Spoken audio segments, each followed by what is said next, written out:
လောကဒိဋ္ဌမထေရီယဟန္တာကြီးလည်းဖြစ်တယ်ဒါပေမဲ့ဆုံးခံစားလို့သူ့မှာဝါအောင်ဖုံးပေးရတယ်ဆိုတာမရှိဘူးအသတိတဒါနလို့ခေါ်တဲ့တစ်မျိုးလုံးကိုဘယ်သူနဲ့မှတူလို့မရအောင်လှူတဲ့ကောသလဘီကြီးရဲ့အလှူတော်ပဲသူ့မှာမသေးုံတော့ပဲစားခွင့်ရတယ်ကံနေပြောတာနောက်ဆုံးပြိဋိဘံစံမဲ့နေ့ရောက်တော့မှရှင်သာရိပုတ္တရာကြီးကသူ့လက်နဲ့ပြိတဲ့သူကိုယ်တိုင်ဆုံးခံပြီးသူ့လက်နဲ့တပိတ်ကိုကင်ပြီးတော့ကျွေးမှသာရှင်လောကဒိဋ္ဌမထေသူမြတ်ဟာအဲ့ဒီတနက်ကလေးပဲဘဝတစ်ခုလုံးမှာဝါအောင်စားခွင့်ရသွားတယ်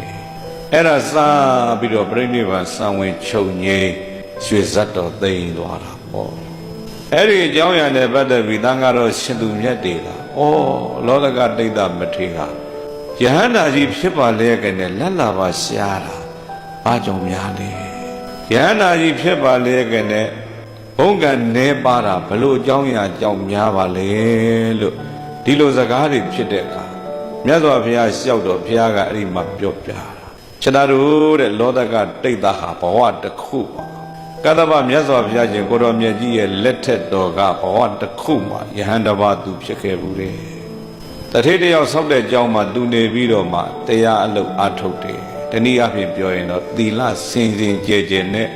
အနှစ်2000နေခဲ့ဘူးတဲ့သီလစင်ကြယ်တဲ့အဲ့ဒီယဟန်တော်ရဲ့ကျောင်းကိုတရက်တော့ဘာဖြစ်လို့မေးသူ့ကျောင်းတကာကခေါ်လာလို့အာဂန္တုယဟန်တစ်ပါးရောက်လာတယ်အတညအိတ်ဖို့ခက်ခဲရှိတဲ့ကသူစောက်ထားတဲ့ကျောင်းကိုဒီဘုန်းကြီးလေးခေါ်လာခဲ့ကျောင်းမှာသတင်းသုံးနေတယ်ညနေဆောင်တော့တခါကျောင်းတကာပြန်ရောက်လာတယ်ဖြော်ရည်တွေကတ်တယ်စလူမလူတွေကတ်တယ်စီမီလေးတွေထွန်းပေးတယ်အိယာလေးတွေပြင်ပေးတယ်အဲ့ဒီမထေထံကတရားတွေနာတယ်အဲ့လိုတရားနာတော့အဲ့ဒီကျောင်းမှာကျောင်းထိုင်တဲ့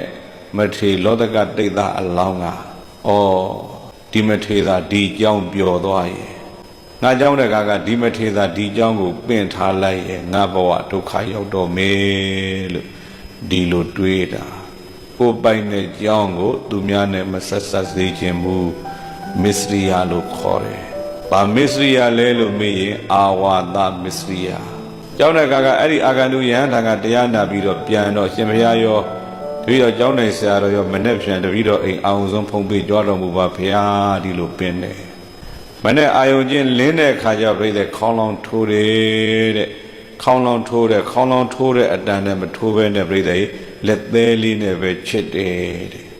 နောက်တကတကားပေါက်ကိုသွားပြီးတော့လက်နဲ့တောက်မခောက်ဖဲနဲ့ဘာလို့တို့မေးလိုက်တော့လက်သေးလေးနဲ့ပဲတကားပေါက်ကိုချစ်ပြန်နေဒီလိုကျင့်သုံးတာအိမ်ကြွသွားလိုက်တယ်တပါးတယ်